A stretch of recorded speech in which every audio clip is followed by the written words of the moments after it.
It's like loving you. Yeah, in the night, in the day, when I'm going unaware. It's like loving you. Yeah, in the night, in the day, when I'm going unaware. It's like loving you. In the night, in the day, when I'm going unaware. It's like loving you. Yeah, and you, yeah. In the night, in the day, when I'm going unaware. It's like loving you. Yeah, in the night, in the day, when I'm going unaware. It's like yeah, in the night, in the day, when I'm going unaware. It's like loving you. Yeah, and you, yeah. Miss Cruz, do your lifetime still look blue? Miss Cruz, I write these words, I speak to uplift moods. Miss Cruz, everything that I said was true. Yeah, I write these words despite the hurt you've been through. Life ain't fair, but it do got beauty. Love a drug we all be abusing. Can't lie, how I felt good inside when you gave me that love I needed and felt useless. Yeah, and nowadays the truth is, I know you heartbroken, clueless, and you don't wanna hear them excuses. Every man keep breaking your faith in Cupid. Loving you.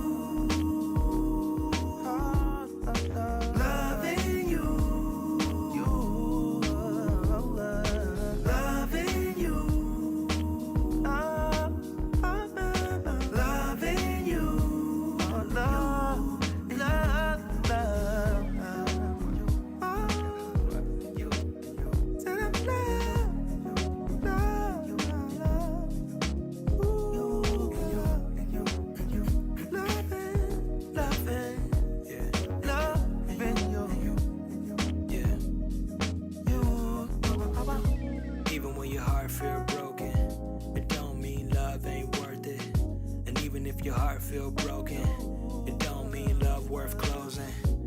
And when the doors ain't open, it don't mean your love ain't working. And if the door's still closing, I know somebody else gonna be worth it. Yeah, in the end be assertive, youthful, beautiful, you the one I was choosing. Despite all the fights you've been through in, we both had a life of confusion. And nowadays the truth is, we say the wrong words with loose lips. I know you heartbroken, but truth is, somebody gon' love everything that you is. Loving you. Loving you. I'll be loving you. Loving you.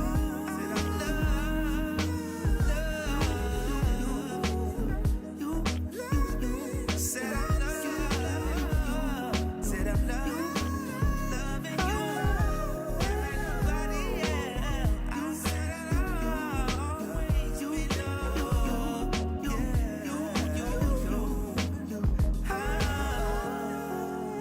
Said I love. Said I love, baby.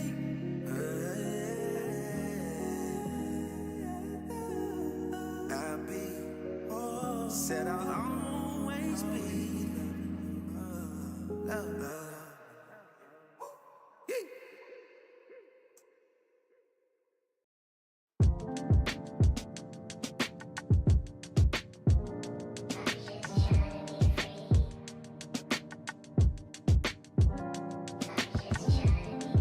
Still searching, meaning in this life while this world turning.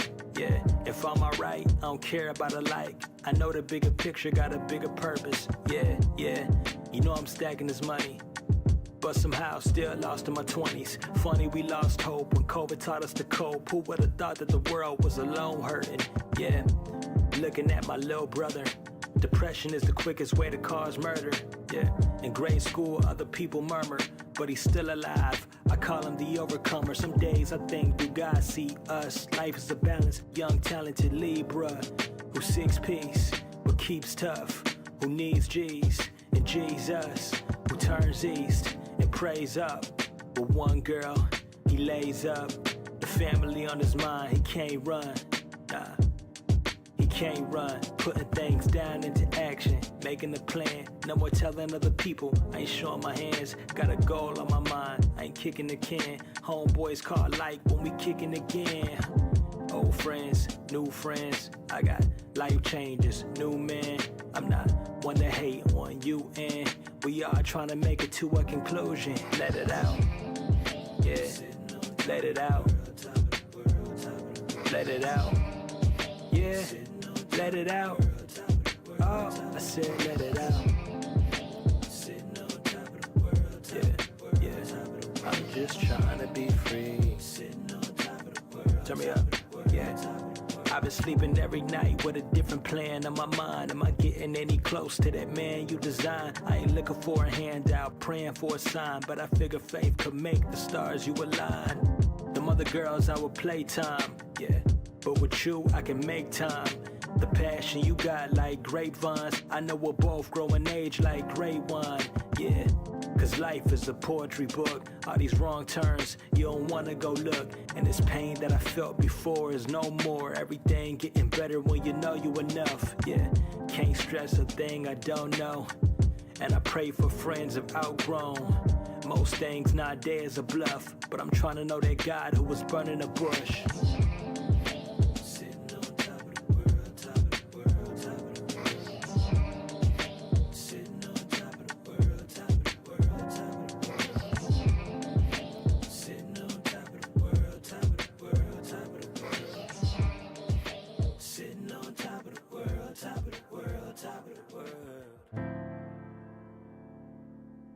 Let it run, G. Bring the bongos in. Yeah.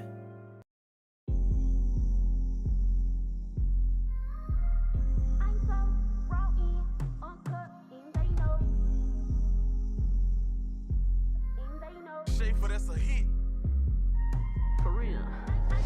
I'm so raw in, uncut, and they know. And I'm blessed from the tip of my head to my toes.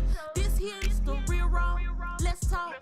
Show it if you wanna learn some. Sit back and listen to me flow. If it's about some money, let's talk about it. If it can change the world, let's talk about it. If you're an entrepreneur, let's talk about it.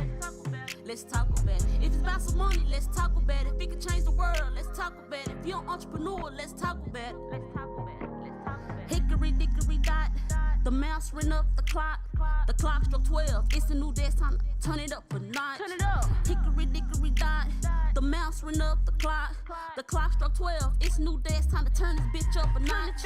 I was created to be what they can't be. These hoes so worrisome like some gum at the bottom of my feet. Bitch, get the fuck up off of me. Dragging these hoes through the dirt and the concrete. Anything it takes to get a bum bitch up off of me. I told her hating hoe on a TV screen. It's the only way she gon' see me. It's 2024 and it's a new way. I got 365 days just to get paid. It's time to cut these hating hoes off like a fresh fade. Get to a bag. I can do this shit like Ari Reed. I'm so raw in, uncut, and they know. And I'm blessed from the tip of my head to my toes. This here's the real raw. Let's talk. Show it if you wanna learn some. Sit back and listen to me flow. If it's about some money, let's talk about it. If it can change the world, let's talk about it. If you're an entrepreneur, let's talk about it. Let's talk about it. If it's about some money, let's talk about it. If it can change the world, let's talk about it. If you're an entrepreneur, let's talk about it. I'm so raw in, uncut, and they know.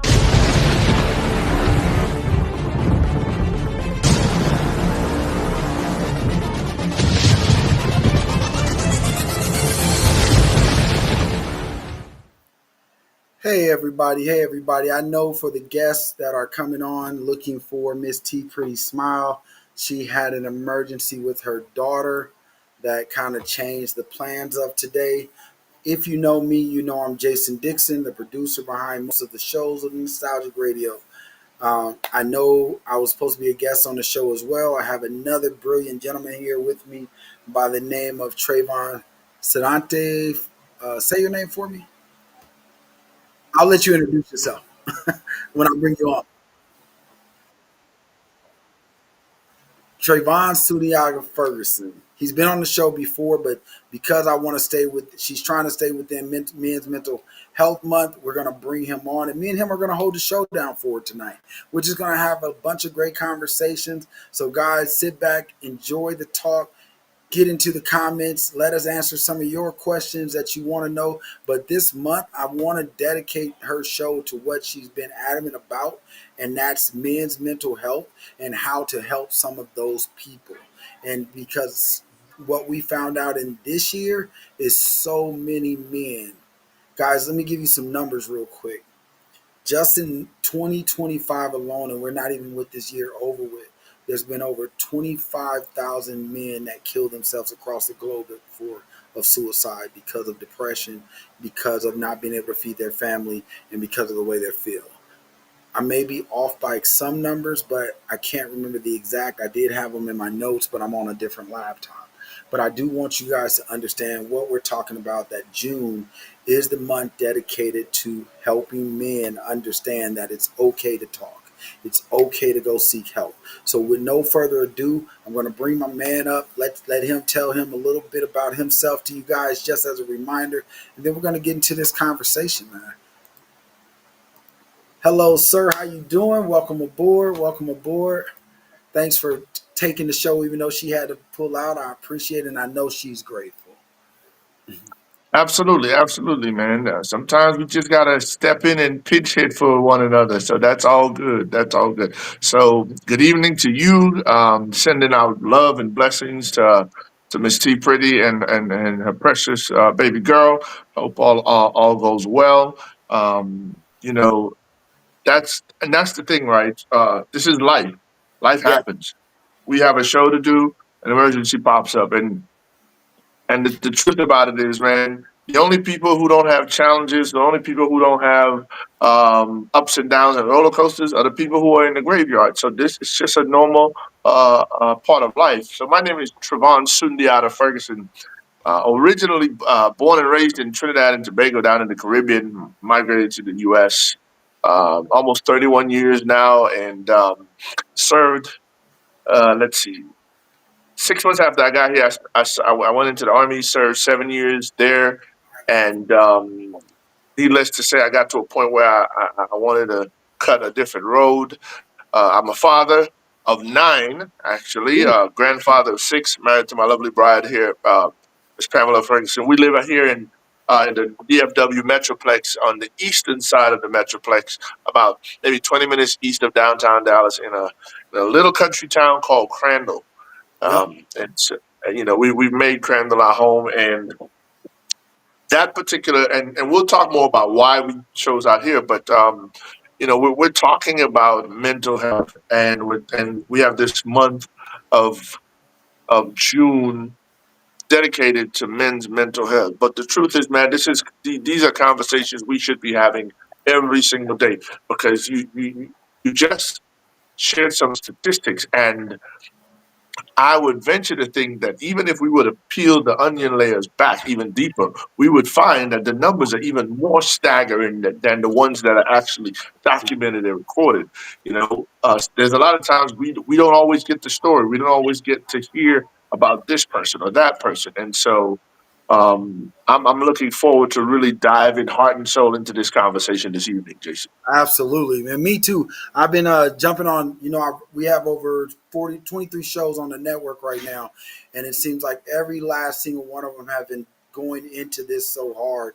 But it's because of certain things that have been being put into play on just around men, especially black men, especially the videos, the propaganda, the wannabe famous videos where the moms are creating or reenacting that there's trauma in their relationship or something like that. And a lot of men, they don't. I don't think men understand that it's because we don't talk like women do. We don't put up the. We don't sit down in groups all the time and go tell another man how we're feeling. If we're sad, Right. we're down. We don't. And I want to get to a place where we make that a norm. That should be a normal conversation. You should have. I have been blessed to have coming from a. For those that don't know me from her side of the network, I was a foster kid, been in foster care my whole life. I graduated. I have a bachelor's. I have a doctorate. Um, but all those things mean nothing to me. What meant great to me is the people I have around me.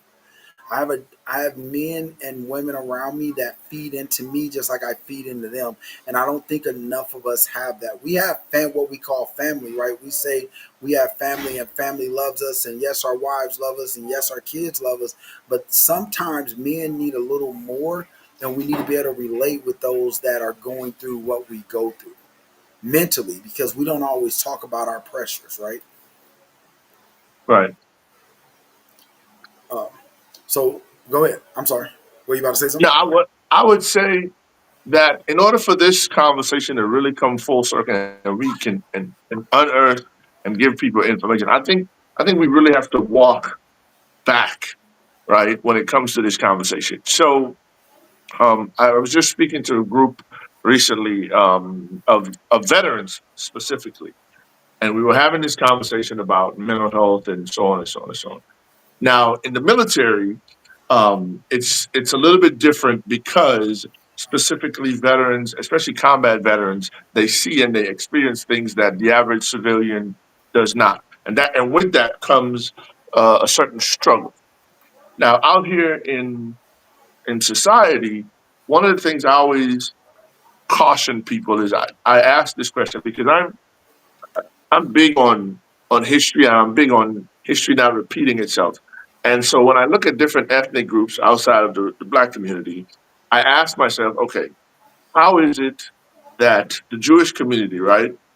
And follow me on this. How is it that the Jewish community have been able to pick themselves up by the bootstraps after the Holocaust and do what they're doing? How is it the Japanese have been doing that? Right? And they've been able to do that.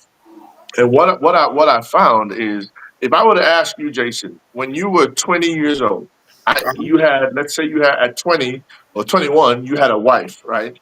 And y'all had two newborn kids. You're 21, she's 21, and y'all had twin babies, and they were newborn, maybe a couple months old, right?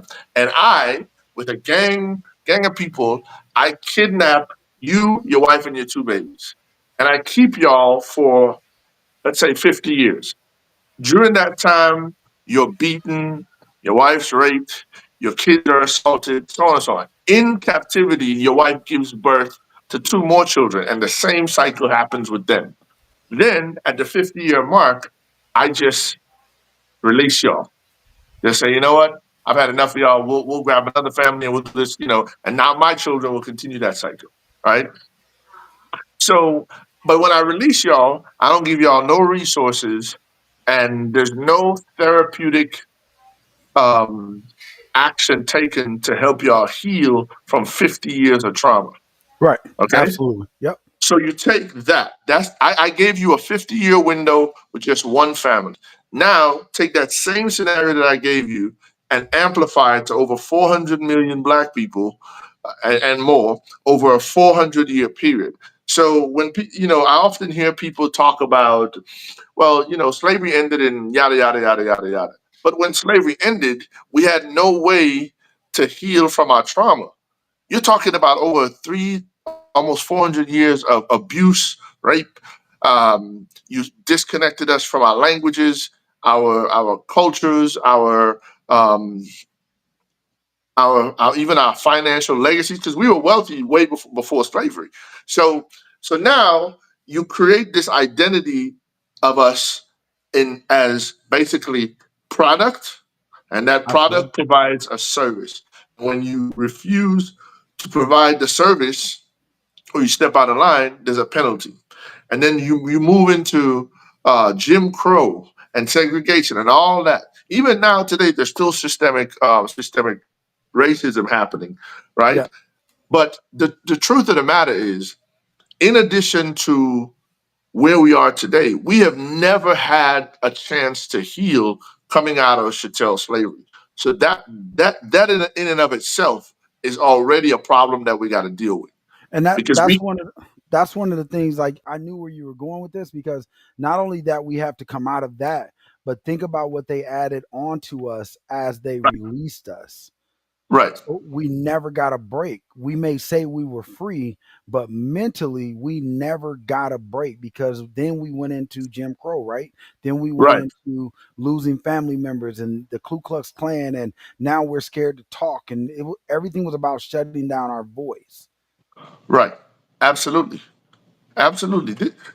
I'm sure, right? I bet you, if we could get 100 people, 100 people of color to call into the show today, more than 90% of them will tell you, whichever parent or whoever parent or family member, grandparents they were raised by, we were always cautioned to be afraid of the police, not trust the police, and as kids, we were always told never to speak out of turn.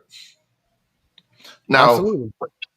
and if you're a young man, and you were expressing you're struggling, like for example, men who were born before 1980, especially, right? You see your grandfather coming home from a hard day's work, you fell, you cry or something. He's like, boy, you better stop all that crying and act like a man. Don't be no little, you see what I'm saying? So there was always a suppression of expression of feelings. There was always a suppression of that expression of pain. There was always a suppression of expressing that shame that we as men, especially men of color, have felt. But Yes. what happened is in 2020 when the quote unquote pandemic hit, right? Everybody was on the same playing field. So now there was a need for all of us to express what we were struggling with. It wasn't just in the black community, it wasn't just in the Hispanic and Asian communities. Now white men had to deal with what they were struggling with too, pu- publicly. Absolutely. So you have, and when you, for example, when you have a figure like, let's say, I'll use Robin Williams as an example, known the world over as probably one of the greatest TV comedic geniuses, so to speak, right?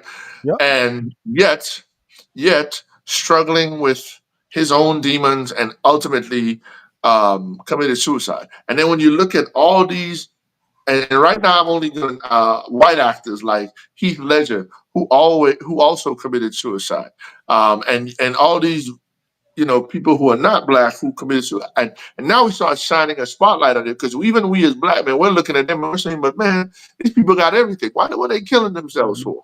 While we still mired in our own struggle. We're not even addressing that we have our own issues too. So I think what has to happen, and you said it, and I love that you said it. We have to normalize. I like that word. We have to make it normal. We have to make it Yeah. acceptable. We have to make it honorable for men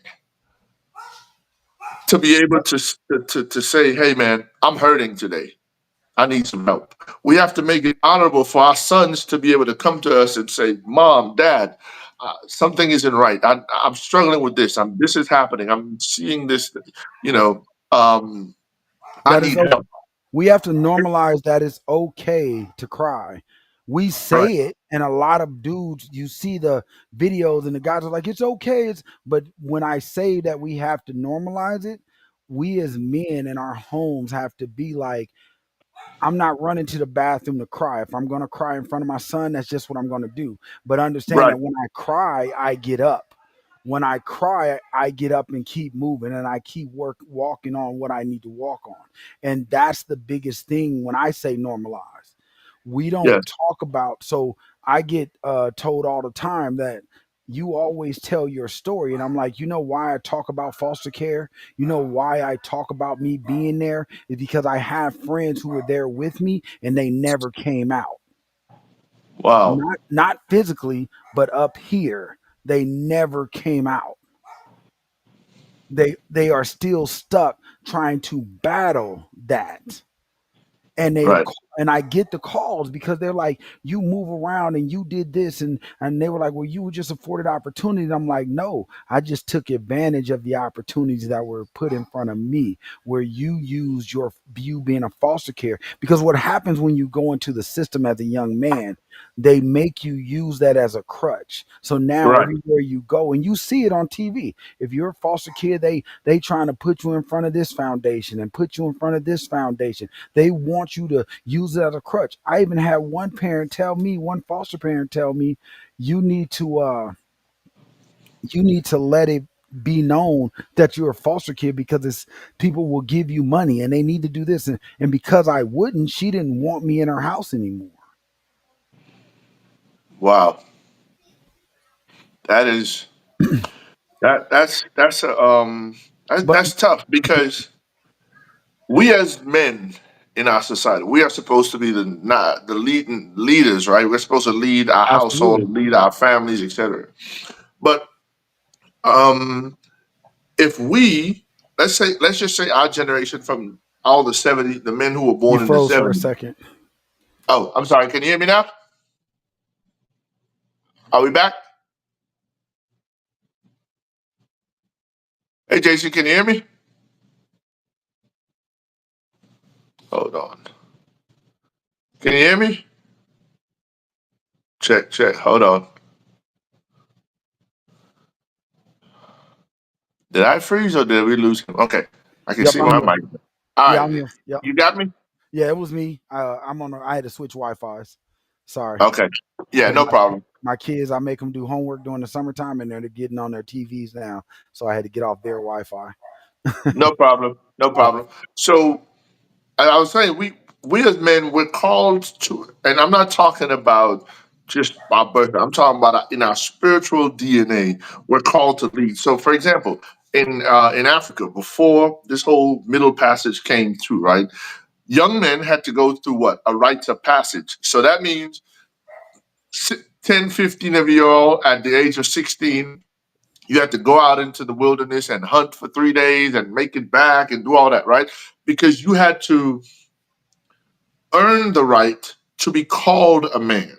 You had to be yes, mentored into manhood. You had to be groomed into manhood, and so you could take your rightful place in the village. So, but we don't have those rites of passage um, ceremonies anymore, right?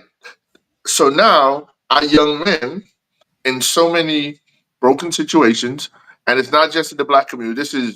There's all so communities. many Yeah, other collective groups where men are not present, but they try to make it look like in the black family it's only us that are not there. And part of why that's happening is we know, during the 70s when they did the redlining and they start giving out all these low well, income housing and all of that stuff, the woman had to put the man out and all that. And that was by design. You destroy the family, you destroy the community. So now we don't have men who can look to their sons and say, it's okay for you to express how you feel. It's okay to express what you're dealing with. I remember when I was growing up, right? My my grandfather, my uncles. I'll be honest, my dad wasn't in the picture. Now my stepdad was, but my actual biological father was not a part of it. But all these men who were there when I was growing up, if I got into a fight and I lost, all of them would tell me, "Hey, man, you take your lumps on the chin, but you still walk and keep your head held high as a man does. Sometimes you win, sometimes you don't."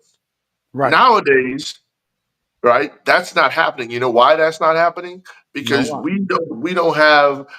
we as men we don't have enough men telling young men it's okay to take a loss sometimes. And so instead, these young men only know how to squeeze the trigger. Right. That's why if you look on our news, and again, it's not just young black men, it's men of color, Asians, you name Yeah. it, right? So, and because of that, one of two things happen. Either our men are expressing themselves from only a space of anger, or they don't, and then they get to a point where they explode. And that explosion means either they commit self harm or they Or end up they harming somebody else. and, And and so, and you're not go even ahead. talking about. I just want to clarify, guys. Understand what he's talking about. I love this conversation, man. I wish more men would have this.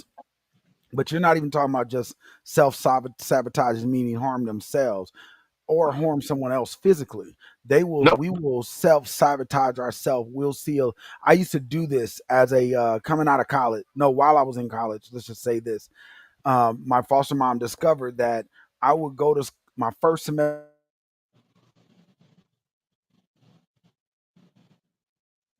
Did we lose you, Jason?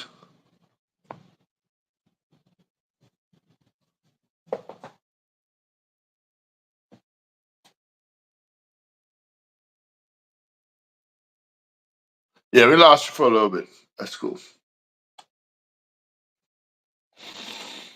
And we Hey, definitely need to have more of these conversations. Yeah, here you go, yeah, Jason. I'm back. But what I was Yeah, saying was, sorry, I would go in and be like self sabotage myself at the in the after basketball season was over with.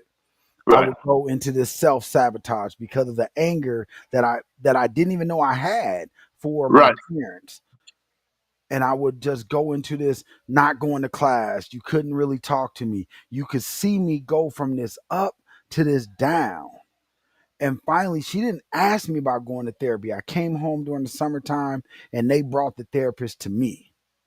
See, wow, okay, other races, we may talk about them being depressed. We may talk about them doing this, but we are the only culture that think right, therapy doesn't work, that think talking to someone doesn't work.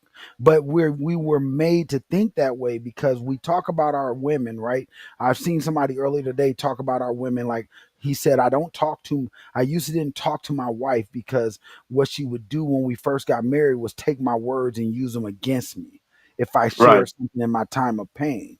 And I was like, but I would agree if you're going down a hill before you talk to your wife, go take that to somebody who don't know either one of y'all right. and have a conversation.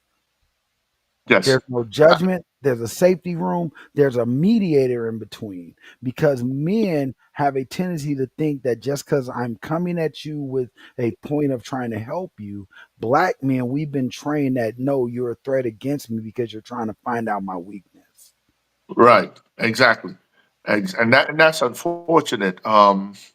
You know, I like to sit, even with my own family and with my wife, I like to tell them, I'm like, hey, and I try to reinforce this is that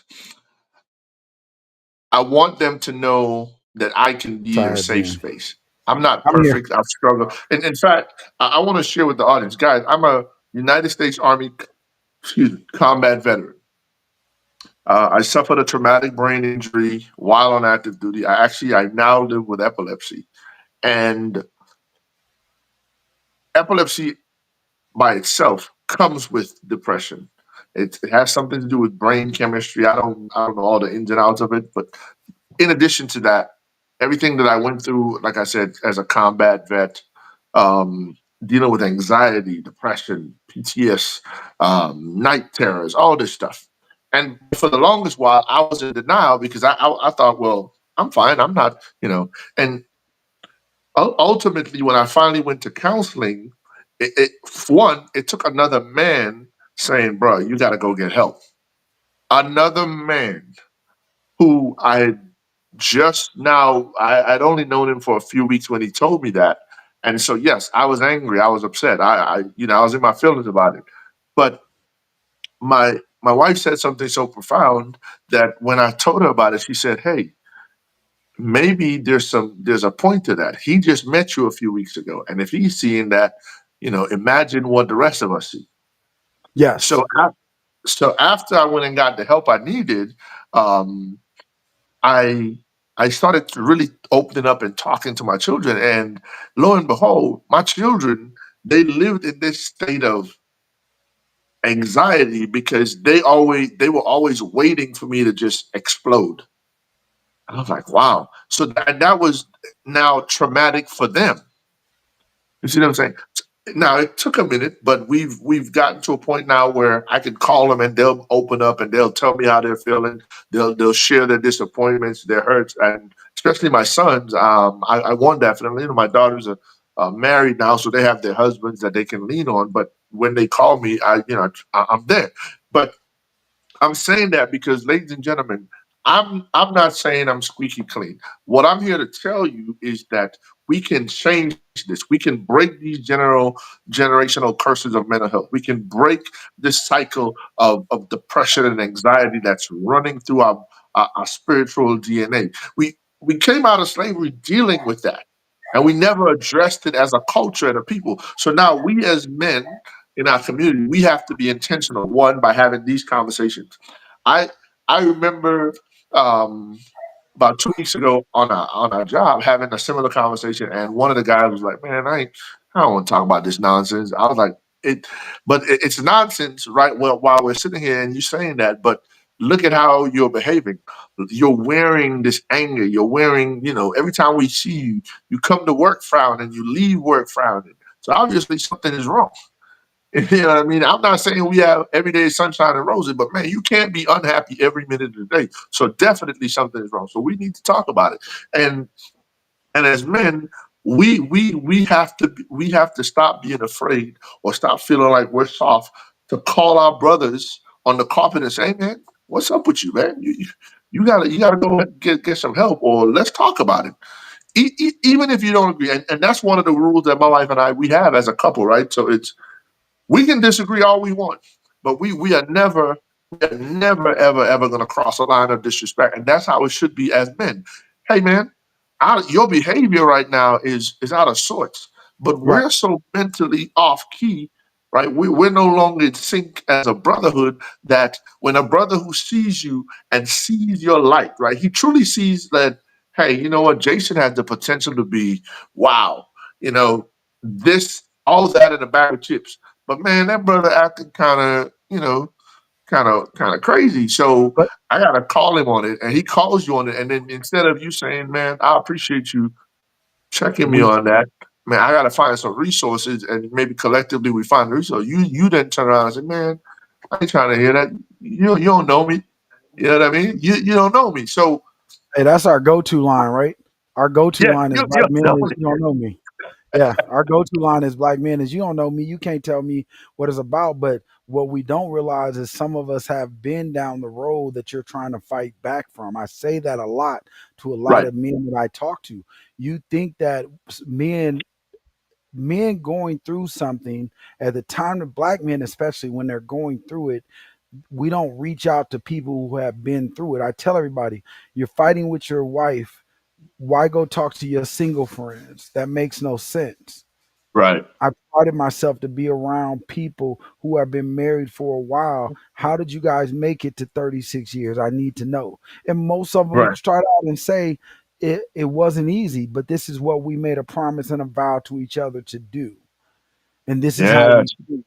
And it's times I took some one of my married couples. He told me, he said it was times I wanted to leave Jason, but because I vowed and committed to something.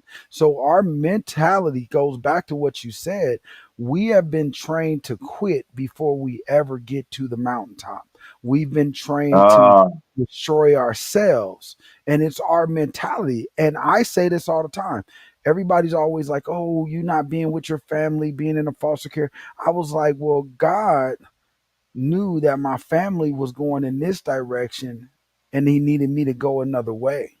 Because when right. I talk to some of my siblings and I talk to some of my cousins, I sometimes come home and tell my fiance, man, I'm so glad that he took me away because when I hear how they think, when I hear Right. that they have no regard of helping community or helping somebody else, I'm glad I'm not built like that.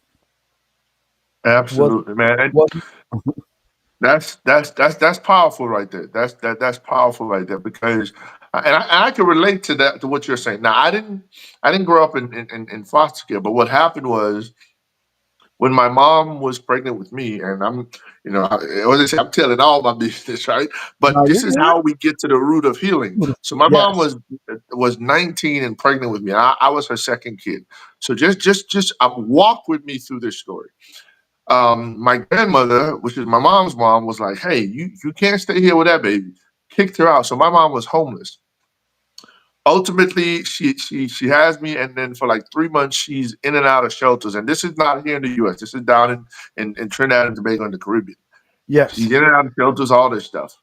And finally, she goes to this lady who was a friend of my grandmother's and says, "Hey, I'm struggling to get on my feet. Can you just watch him for a few weeks?" Well, that few weeks turned into 19 years. So I lived with this lady for 19 years. But here's the deal. just like people are talking about you being in foster care and so on. For me, I was this woman who was a total stranger, no blood relation, and I have a very big family. That's the thing and I think that's the thing that angered me for so long. I was like, man, none of my family wanted me. That's Right. that's tough, and I carried that. My dad was worthless. He had a bunch of kids, and he ain't taking none of us. One of the worst things you can be as a man is you have a bunch of kids, and none of them have your last name. That says a lot. So so I'm this lady takes me in. In fact, here's the miracle of that situation. Like my mom walked in, so we have these in the Caribbean back then. They had these thing called tenement yards, and basically it's like this open yard space and a bunch of little huts built around it. Right. Yeah. So my mom walks into the yard and sees the lady and asks her if she could just take care of me for a few weeks. And the miracle in that is that lady, her husband had just died like a week or two before. So she had Wow. buried her husband on the Tuesday. And then my mom came asking her for help that Thursday. So, old cultural lady, her thing is like, okay, I lost my angel and God has provided me with another one. So she's looking at me as a next lease on life. Her youngest daughter had left home to go stay with some family. She took me in. The youngest daughter came back home, and in that scenario, a family that was fractured, I was the linchpin that brought her kids back home. Right, Back home. so that's Yep. one miracle. And I grew up watching this woman love every person she came into contact with. I grew up in a neighborhood that was infested with drugs and sex and violence and all this stuff. And it didn't matter who you was, what your reputation was. If you came to our gate, you were getting a plate of food. So so from that aspect, I think That's that old school love. th- that's what feeds my spirit to want to help others, to want to do the things that I'm doing now. But on the flip side of that, for the longest while, I harbored resentment. I was angry at my family. I hated them because, again, as I told you, I kept asking the question, how is it that I have such a big family and nobody wanted me? Yeah, they would, a few of my family members, uncles and aunts and so on, they would, they'll pop by every now and then, bring some money, maybe bring some clothes, whatever. But and at the time my mom when I turned 5, my mom brought me. She was gone for 6 months. I'm still a baby.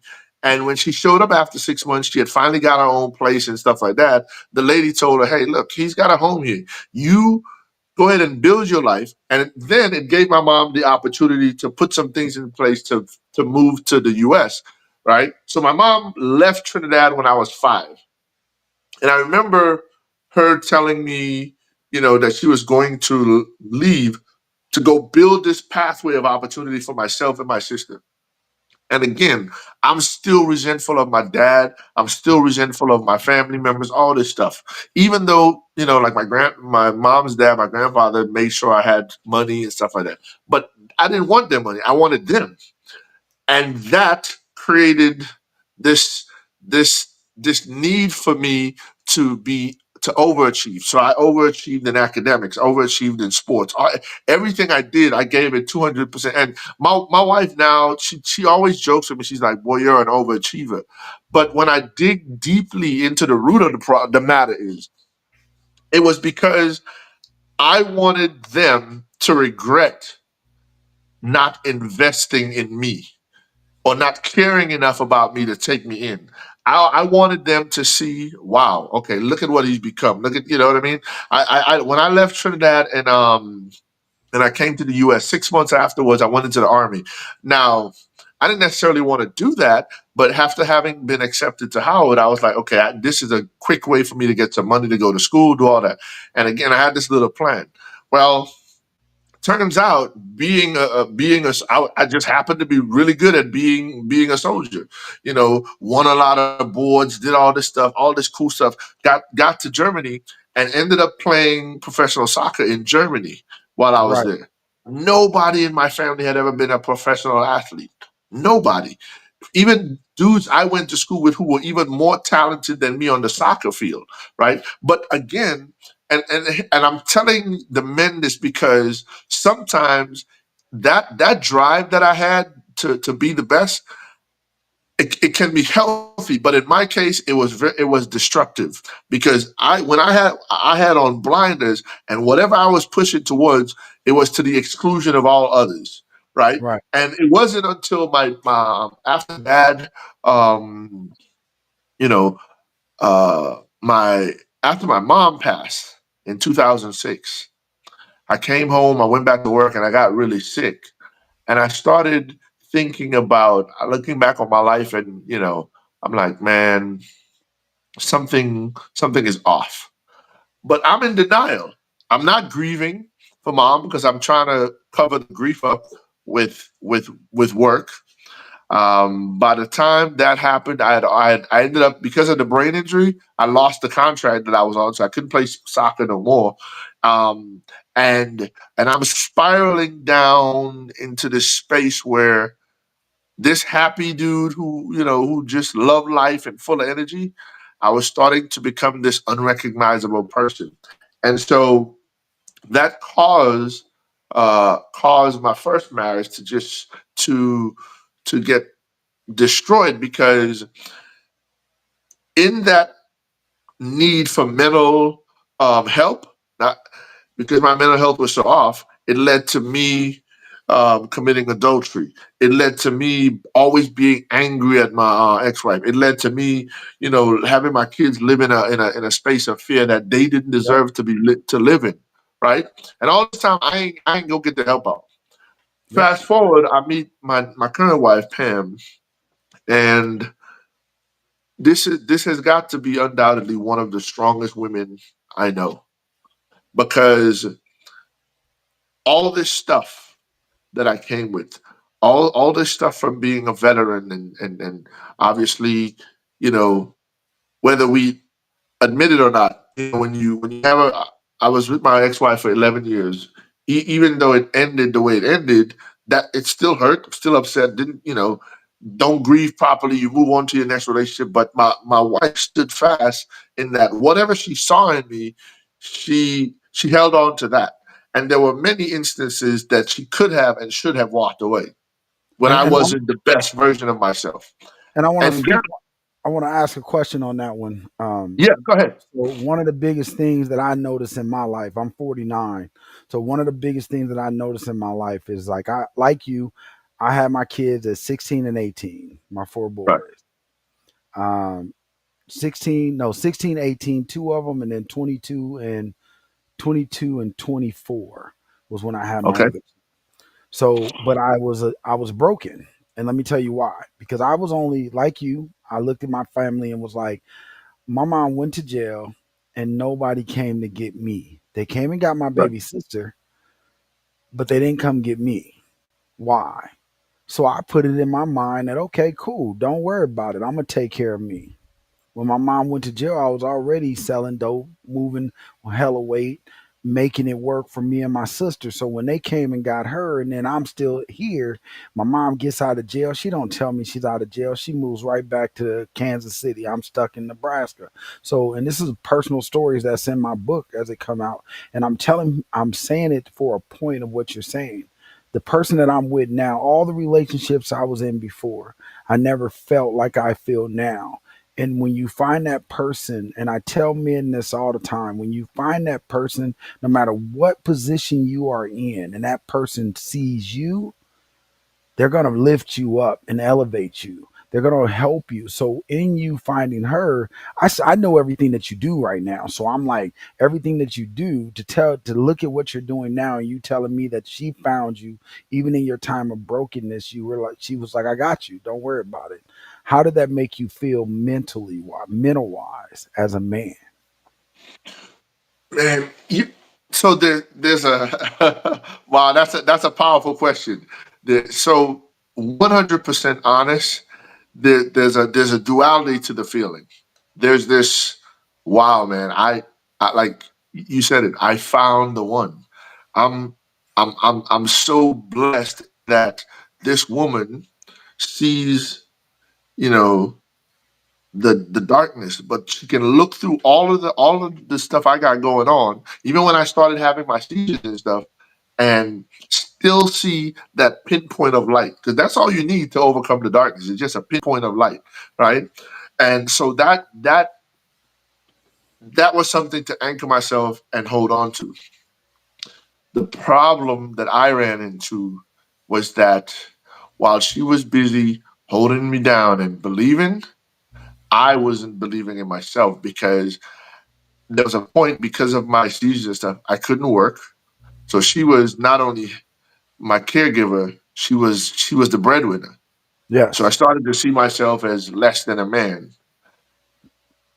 There was this unhealthy disconnect from my family members, to include my siblings and all of them, because I'm over here angry and mad and all of that, right? Yep. It's just, so I wouldn't talk to them. And through it all, my wife has now, she ain't no walkover. She ain't just sit there and be like, just take it. She'll push back when she needs to. But the one thing that she did that I think helped save my life was, so I had made the decision to commit suicide. I'm telling Mm. y'all it raw today. I'm like, this woman and these kids, they don't deserve to have this anchor around their neck, which was me. So I was out. Well, we we have some friends in Houston that are business owners and stuff like that. And I remember that week, my wife said to me, "Hey, why don't you give our friend Jared a call, see what he's up to, yada yada yada." And I was like, "Man, screw all that. I ain't got time for all this, man." Because in my head, I'm like, "I'm out of here. I'm out of here in a little bit." But I didn't tell her that. Right. So, but what happened was, the day after I made the decision, that same friend of ours, he called me. Guys, when I tell you, you never walk alone. You just have to pay attention to who's reaching for you. He calls me and he Absolutely. says, "Hey, um, my wife and I are working on this little business project, and we believe you and Pam, that's my wife's name, would be great. To work. We'd love to work with y'all. Yada yada." And then he had heard that I was dealing with the seizures and stuff. He's like, "Oh, I heard these keto supplements can help for seizures and whatnot." So I'm like, okay. And right after he hangs up the phone, my son called, and all my son said, my son is about to turn 23 in July. All he said was, "Hey, Dad, I just called to tell you I love you and I'm proud of you." When I Wow. tell you, those two phone calls, man, it was like this explosion went off, and I'm sitting there and I'm like, okay, I'm gonna keep fighting. Well, my wife, she goes on this research spree. She's researching stuff about keto to help with my brain, all this other stuff, all this stuff, man. But I'm still in denial about the mental aspect of it. I'm Yep. just trying to Yep. fix the physical. Well, we push along, and I get connected to this organization in Carrollton called the Adaptive Training Foundation. And the gentleman that I told you that told me I needed to go get counseling, he was the founder of that. He Oh called me in and wow. said, "Hey man,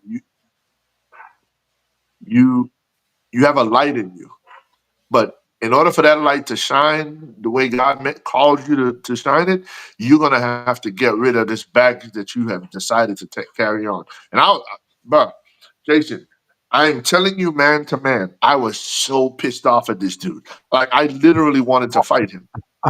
I was pissed off. So I left the gym, came home, and I'm telling my wife, I'm like, "Man, who the hell does this dude think he is? He's telling me I got to go get counseling and all the other stuff." And all she said was, "Well, he just met you, so if he's seeing that, imagine what we're seeing." And that's it. She ain't yell, right? She ain't yell. She ain't make no fuss. She ain't try to make me feel bad. She just, in her soft voice, just said what she said, and then and dropped the conversation. And I'm Yep. sitting there, so now I'm mad at her. I'm like, she's supposed to be on my side, but it hit me while I was sitting there. She's not necessarily supposed to be on my side. She's supposed to have my back by telling me the truth. Right. And that's what she just did. And I think that's where most men kind of fail. I'm gonna say this, and then we're gonna take a short break. I have a video I want to run just doing our people who's watching. Okay. And one of the things that I learned, man, let me tell you, I'm gonna tell you my story when we come back, because we're similar, and I'm gonna show you why. Um, a lot of times, us as men, as one pastor said something so great in one of his sermons that I don't think we pay attention to this enough. Society will tell us as black men, us as men at period across the globe, that we are the head of our households. But the Bible never says that. The Bible never tells us that. And I have to refer back to people when they say this. God didn't build us to be the head, He built us to be the foundation that our houses are grown on.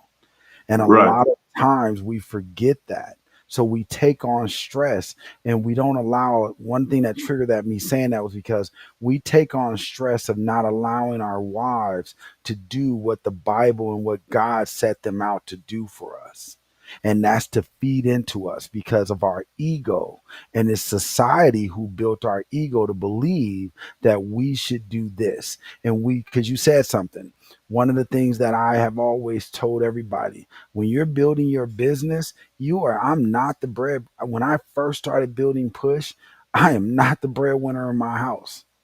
I'm building Nostalgic Radio right now, and the money I make from Push is what I'm putting into this network. And my Right. wife is the one that goes out and works. If you never find that balance, I'm here to do whatever is needed to be done in the house. And that is the definition of a man. Whatever needs to be done, whether it's if she's at work and I got to mop and clean and take care of the kids, guess what I'm doing? Right. If I got to run errands, if I got to be the person at PTA, if I got to do all this, that's where that little mental break comes from a man that says, hey, but what it happens is we get around other men that say, man, you just sitting at home all day while your wife go do this. But I've saw men become successful when I was younger, and I saw their wives put the work in so that they can become great.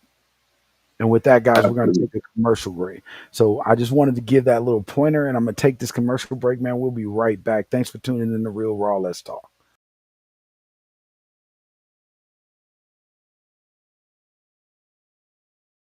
Death, depression, divorce, debt, devastation, deadbeat, despair.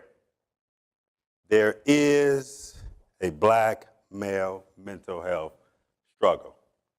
I became a therapist in therapy. The unsustainability of black male trauma, black male rage, black male resentment is a real thing, an unsustainable thing. So what's the struggle? 1 in 4 psychologists are black. And when I say black, I mean that includes black men and black women. According to the American Psychological Association, 4% psychologists worldwide. Nah, in this country. Are you worried that using your home address for business puts your privacy at risk? At iPostal One, Are black. For every 100,000 black Americans, only 1 black psychiatrist. 7% of black men received any form of mental health services in the last couple years. Right? Black youth, particularly black boys, are introduced with the struggle of mental health at a very early age. It's treated in elementary school by suspensions or special education referrals. What's the black struggle? That's it. The inadequacy of practitioners who look like black men, who have a unique experience with mental health. Right? What does that mean for all of us? The current mental health industry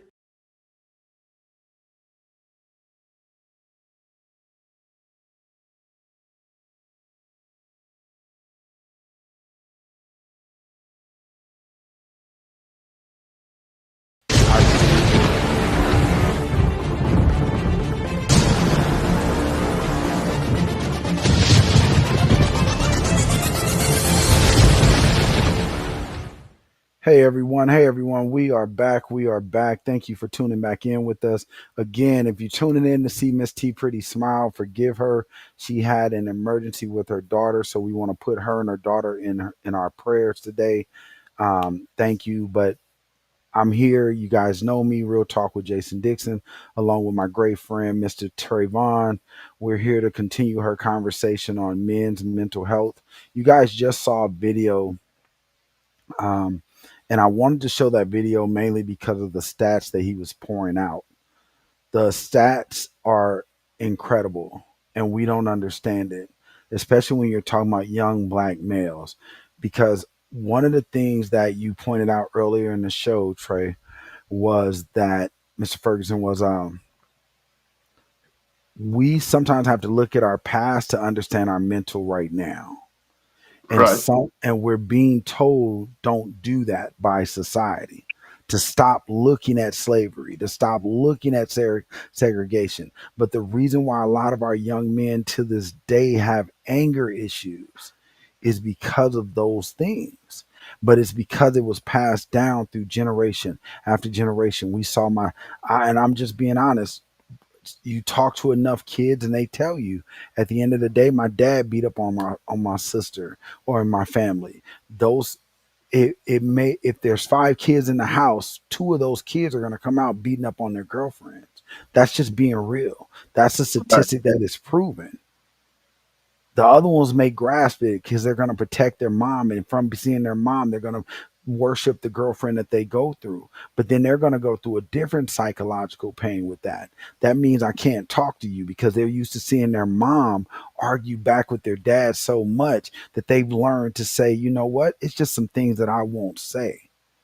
If that's what Right. sparked her, then I'm not going to say it over here.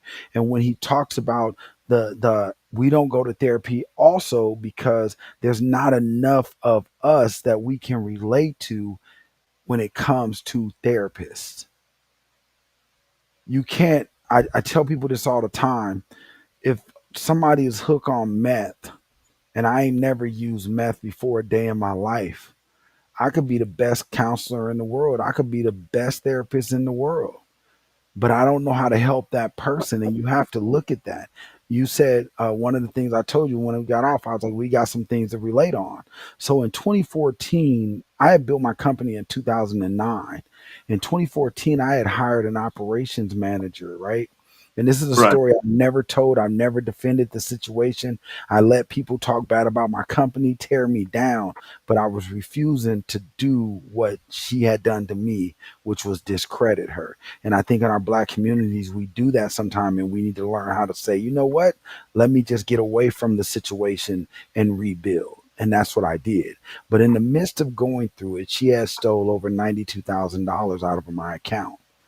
In the midst of doing that, I lost my home. I lost all my car, all in a 3 month period.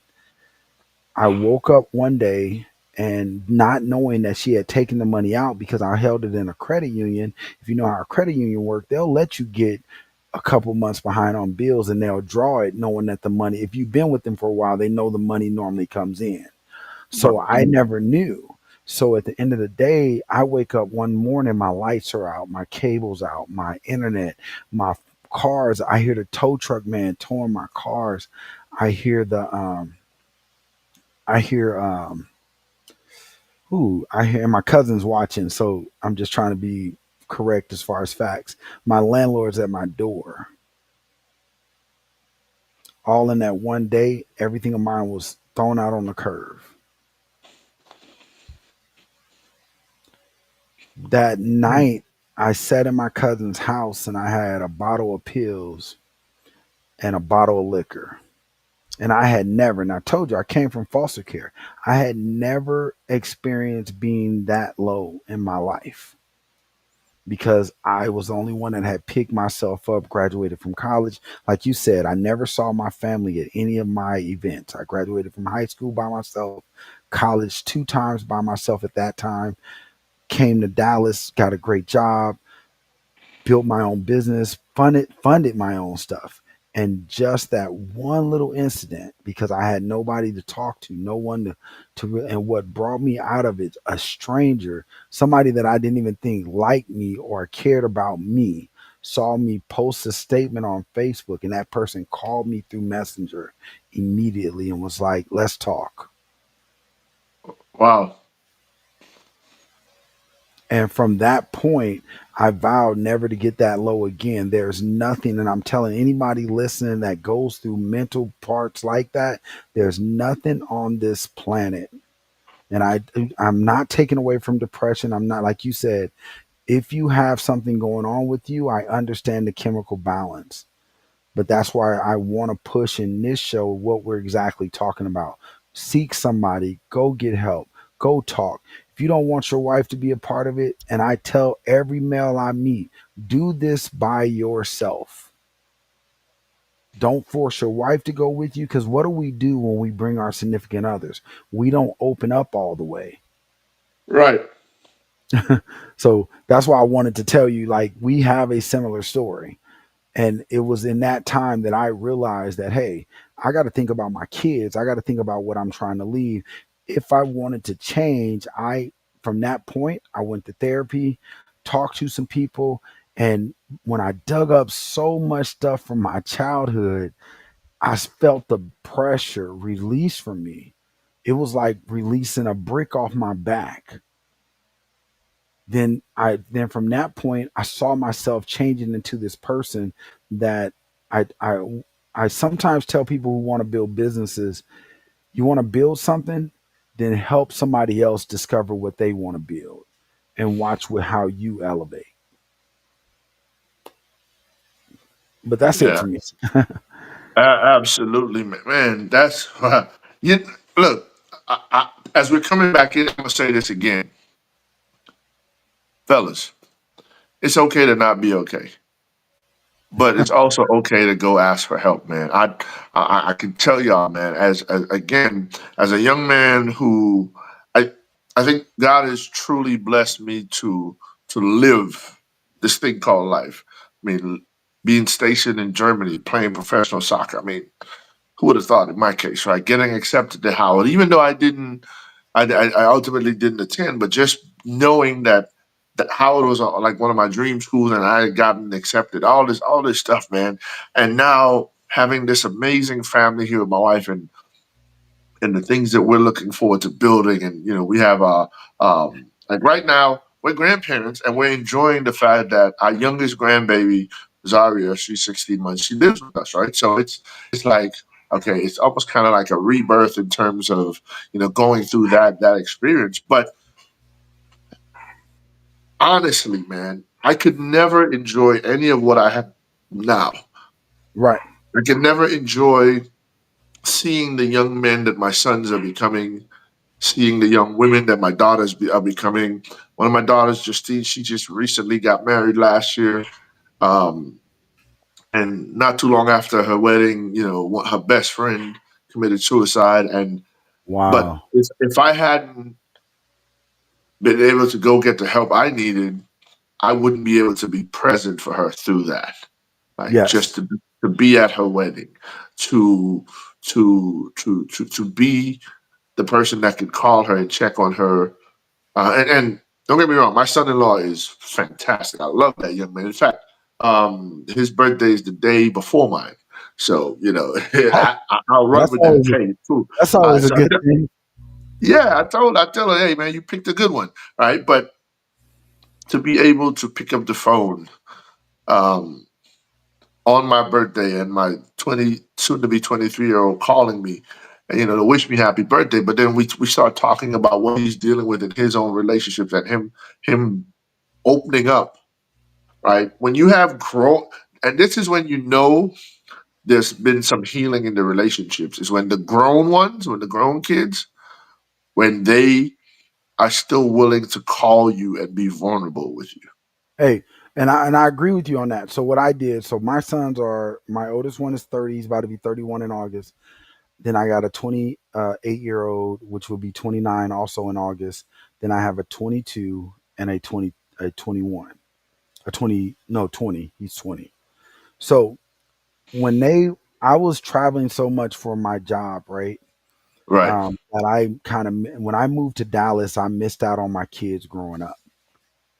Um, because they were used to me being there when they were young, but then I moved to Texas because I needed a better opportunity that Nebraska just didn't offer me.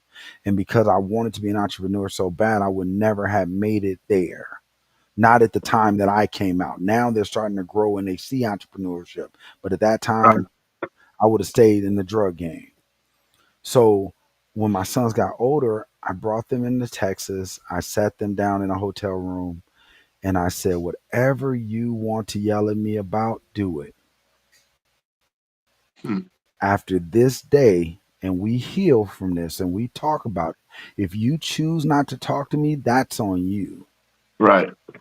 I will no longer carry that guilt because I came, I sat down, I shut up, and I said, whatever anger you have, get it out so that we can move forward. Right. And, and for that whole night, they went hard on me. They hated I missed their games. They hated that I missed this. But out of that, we have a great relationship now that they're grown. And sometimes I tell men, we'll let society. Here's one of the things that I had to learn from that lesson. And this was really, really a great lesson I learned. Men, we are not meant to be at every event that kids have. We're not meant to be at every softball game. We are not meant to be at every graduation. So stop being guilted into what we were never built to be a part of. Do you love your kid? Yes. Do you give them everything? But God's plan says all we were here to do was bring that person to fruition, and everything extra is what man has put on us. So we carry those burdens, we run around, we wear ourselves out. We listen, as a man, our thing is to provide, and I've always said this. I struggle and go through what I go through because my all my sons have graduated from college, never been homeless, got their degrees, got their masters. One of them's in medical school. One of them made it to the NBA, all because I said, you know what? I'll sell the drugs. I'll be out on the street. I'll be homeless to make sure that their mom got the money to take care of them. I'll go live in my office space. I'll sleep in my car. That's the part that we miss out on, is we are dads. I had to tell this. I just had my first grandbaby last she's 3 now. And I had to tell my son, as a dad, your job is to make it better for her, not you. Right. Your life is over with. Now everything you do is for her to be better after you're gone. And if you're not living like that, then you are failing them. I don't care if you at the house with them every day. If you die tomorrow and there's no legacy left for them to build off of, you failed. And that's just being honest. Right. And I don't think we have enough of those conversations, because as a man, our job is to build that foundation and to build it to where their kids still see it. The Bible says it. It states, I'm reading a book now, guys. If you don't know it, go look it up on Audible. It only costs about $7, but it's called Building Business the Way the Bible Intended. Ooh. And this Say, guy is breaking. Sorry. building business the way the Bible intended. Yes, I'll send it to you. I got all your information. I'll send it to you so you can have it. But yeah, if you don't know, somebody, a young guy that I'm mentoring turned me on to it.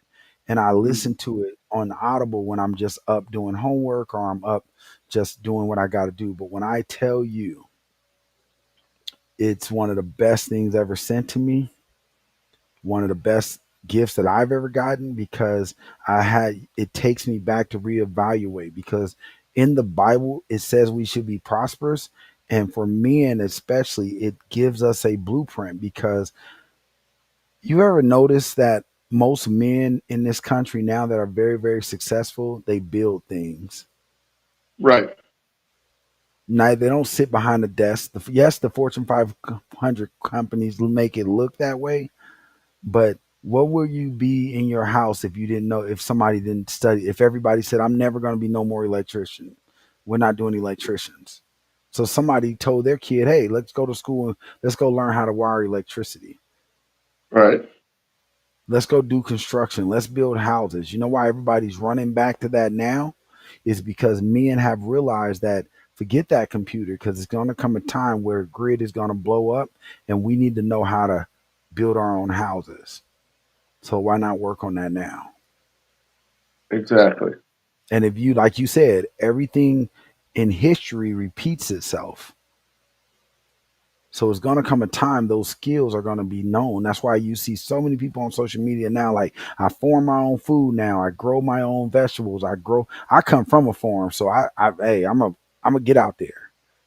I Right. don't have a green thumb, but my wife does. But I know how to build the structures that she need to make it work. So that's where I'm telling guys as far as their mental health. And I'm just getting into all that because that's part of our mental health that we have to understand when it comes to what society tells us to do and what we have to learn what it is really what a man is supposed to do and be Yeah. about. Absolutely. Absolutely. Funny you mentioned about the garden, and you said you don't have a green thumb, but even me, I don't have a green thumb. But what I did was so I've got a plan now. I'm actually going to start a garden at the house, but I've reached out to a couple of city managers around the metroplex in different areas here in Kaufman County. Um, I did it in Lancaster and a couple other areas, and I went to do that to offer the idea of building a series of community gardens.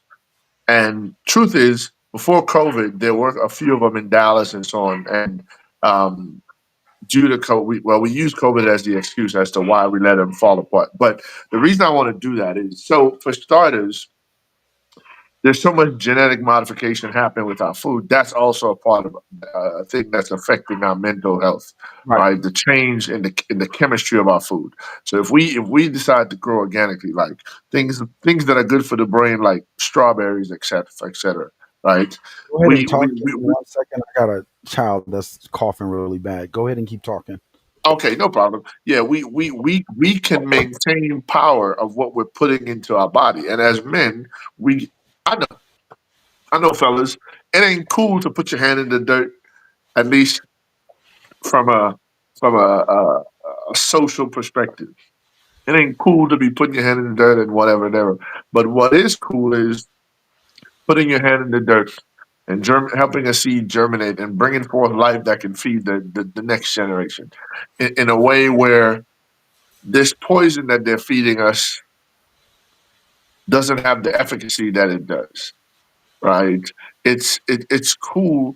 You pull up to a community garden with your kids, sons, daughters, whatever, and you watch. If you there's a certain therapeutical feeling that the dirt gives you, putting your hand. It's this connectivity to Mother Earth. But again, we have been so conditioned away from what nature intended that we only rely on drugs or the pharmaceutical when it comes to taking care of our mental health. But there's so many different options. There's equine therapy, that's horse therapy, dog, canine therapy that you can use. Obviously, going and speaking to someone, watching what your diet, breath work, movement. I do a lot of hiking and stuff, man. Just getting out and just getting outside, getting some vitamin D and getting out in nature, doing all that. And collectively, we get together, we go walk, we talk smack, we laugh at each other, and we get each other to open up about what's hurting us, where our pain points are, what better. In fact, in spite of everything that's going wrong, tell me what's going right with you. Tell me what your dream is for tomorrow, for a year from now, for 5 years from now. Now, ain't nothing guaranteed in this life. We don't know the day nor the hour. But what I do know is that when you collectively come together with other men, other people, and you exchange energy, right? That's where life continues to flow. And life wasn't meant. That's why, for example, if you look at water that's static, it starts growing moss. It start all this fungus and all this other stuff. And so with us, even with our mental health, when we start isolating and we start hiding away from that social connection with other men and other people, it's like fungus is growing on our mentals.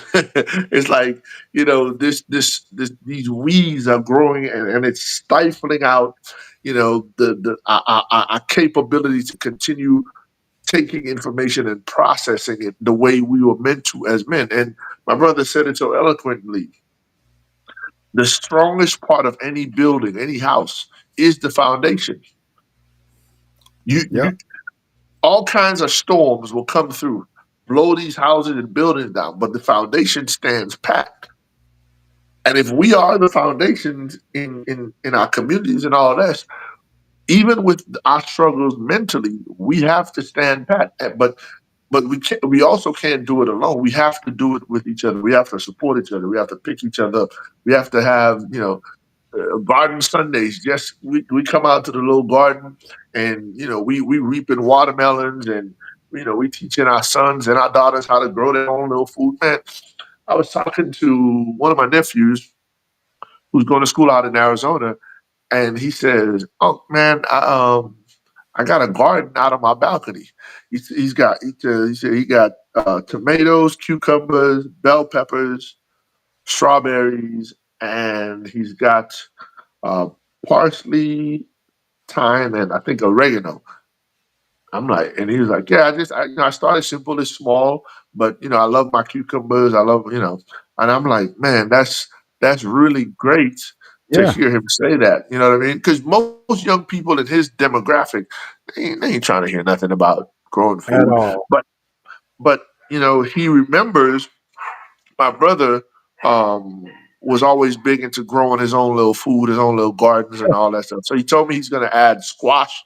Squash is going to be the next thing he's going to add to the garden, and so on. So I'm saying that to say that I mentioned when you stepped away, Jason, that there are so many ways that we can collectively help heal from Yeah. from this mental struggle that we're all through. I mentioned, equine therapy with horses. That's something I'm looking into acquiring some land and some horses.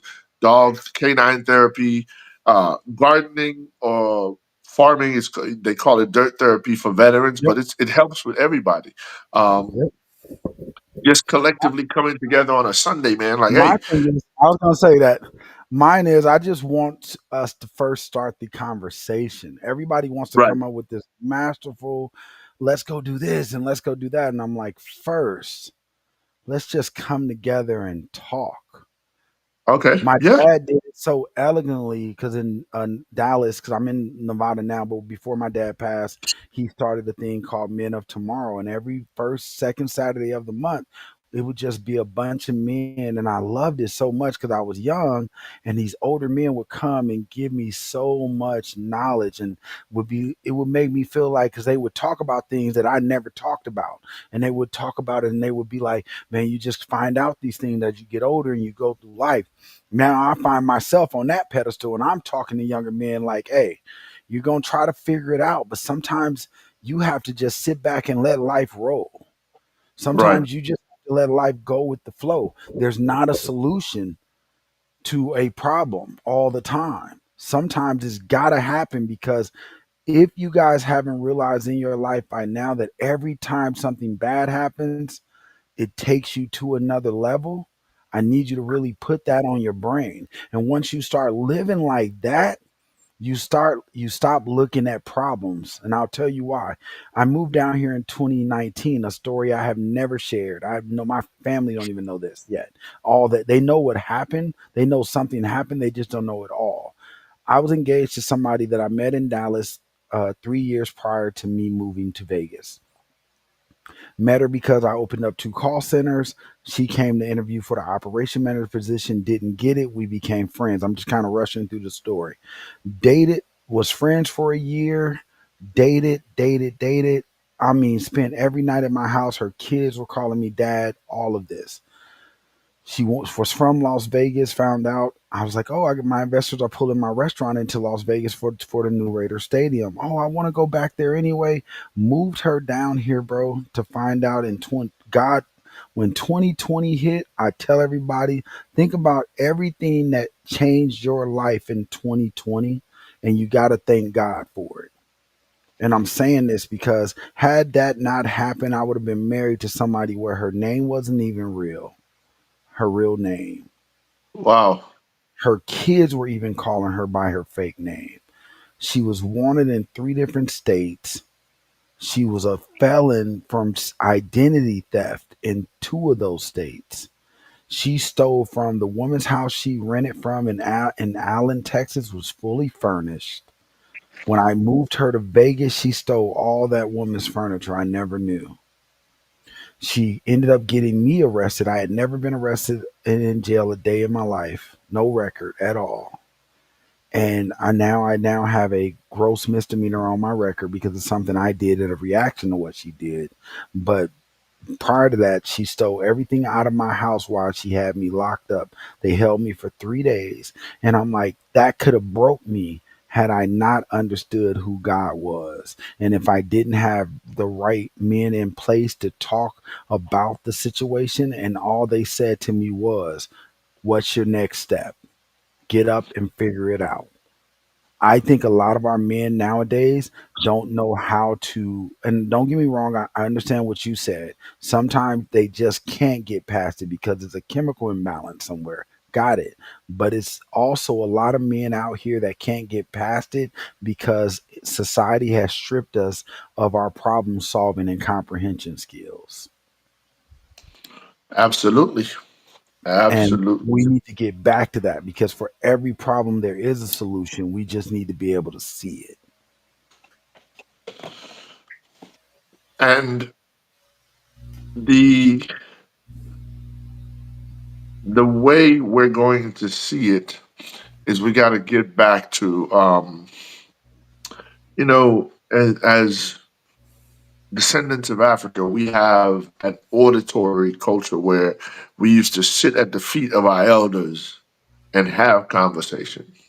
Right.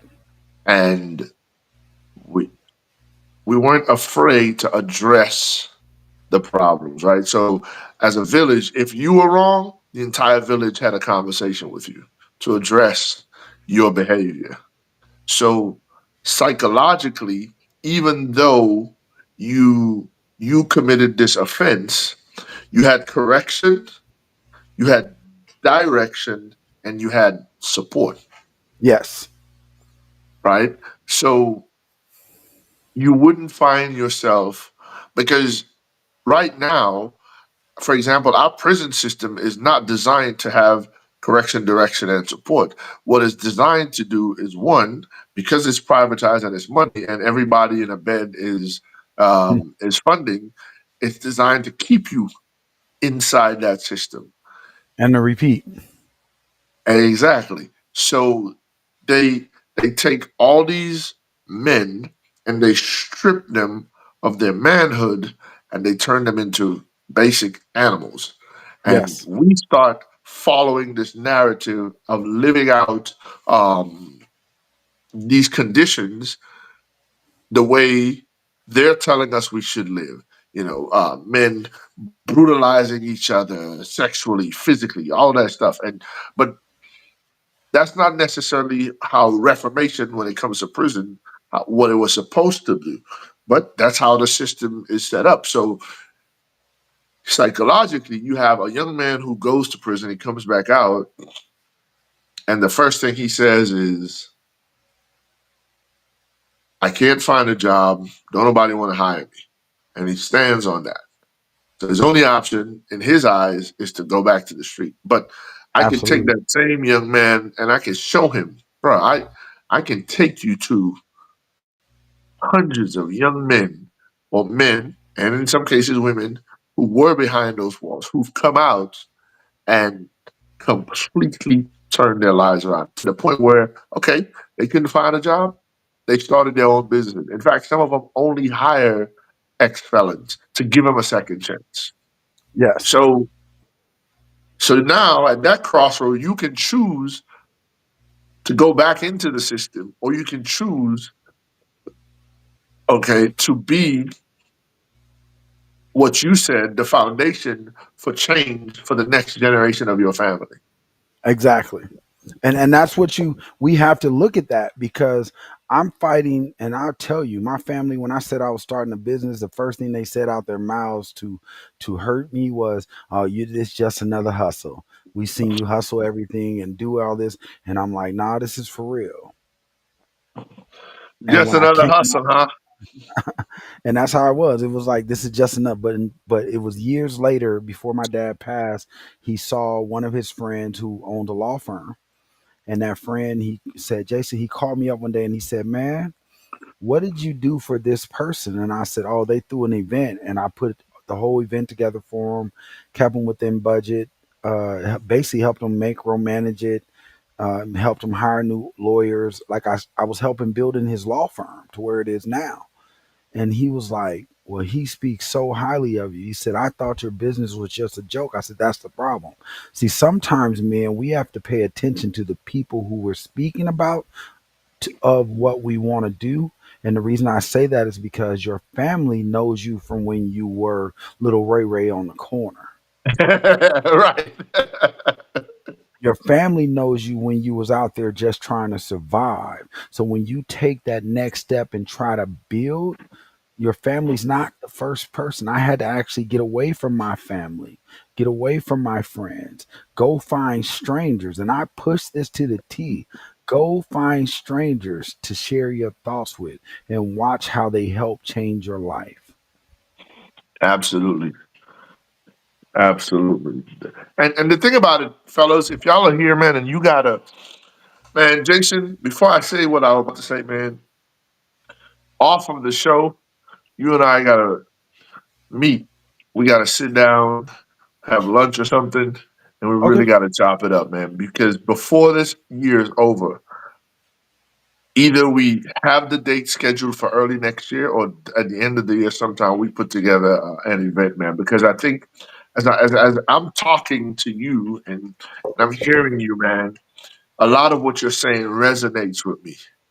And I've always, I've always looked to connect with people that I can work with, and we can impart information, uh, impart an action plan, and could build communities regardless, right? So we definitely gonna have to connect on that. But going back to what I was saying with your families and your dreams, man, fellas, listen. A lot of times, the reason why your family members, including the men, they shoot you down, or as we would say when we were younger, they hating on what you're trying to do, is because they only can see in you a reflection of their own insecurities. Absolutely. So they're afraid that if they tried it, they would fail. So they project that onto you. One, in some cases, they want to protect you. They're like, man, they don't want you to go through all what they think you're going to go through. But two, they do not want you to leave them behind. Absolutely. But let me ask you this, Jason. You went through the foster system, and as I shared with you, I grew up in a pretty rough neighborhood. I don't know what your neighborhood was like, but remember. So you and I are pretty much the same age, right? I'm 49 as well. I turned Yeah. 50 this year, but Yep. I remember as a child of the 70s growing up, there always used to be these cats on the corner, whether they be by the liquor store drinking or they just hanging out in the corner, ain't doing nothing. But there was always a sense of protection. That some of these cats, they would see you as a younger cat, and if they could see potential in you, they would tell you, "Hey, young fella, you make sure you go to school. Don't you come out here and get caught up in this life. This life ain't for you. You go to school." And to a certain degree, right? as flawed as those men were, they still were protectors of our community, right? And I can honestly say that was a critical part of me being able to grow out of that community that I grew up in, Well, as violent as it was. I did everything I did, but I had people that. So let me tell you, I was probably one of the. So one, I wasn't your typical dealer. I didn't sit on the corners. I wasn't selling the $10 pieces or the $20 pieces. Uh, the scenario I was in, my stepdad and my mom was the reason my mom took the case not to turn him in. So he put me on some game. But the rules of it, like you said, those dudes on the corners, they took care of me. No, you're not gonna be on the corner, man. You can play ball, you're sports, you're educated. Get your butt in school. So I was in school every day. No matter how Right, much I no matter I was homeless from 13 to 15 before I got adopted by my best friend's mom and mom and dad. And I was at school every day. You would have never known nothing was wrong with me.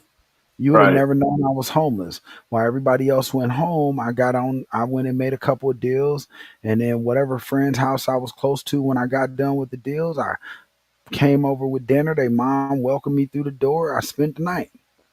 But the right, next day I was at school. So I tell kids, I hear they tell, you hear a lot about college isn't worth nothing. Education, you can get education from YouTube. You can do that. And I agree with those that say you can, but here's the point.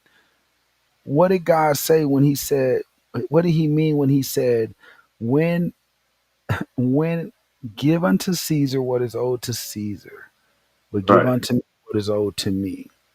So that degree, that college that you may seem and talk about, which is worthless to you, don't discourage that next person from going to get it because we live in a society, and I tell men this all the time. We live in a society where that one little piece of paper could change your whole life, right. whether you like it or not.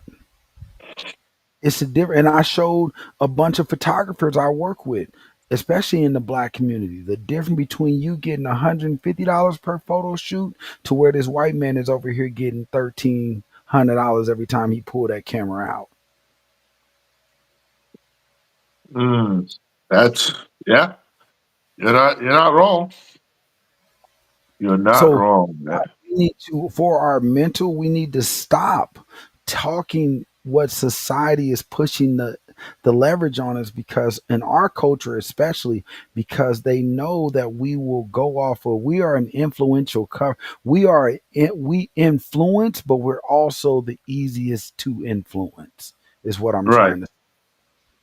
We will go off of what people from our own culture tell us because they're being paid to tell us this. And yeah, that's so crazy to me. They're being paid to sell us products that hurt us as a culture, but we've been taught. So let me bring this around back to what we were talking about. Your mental health.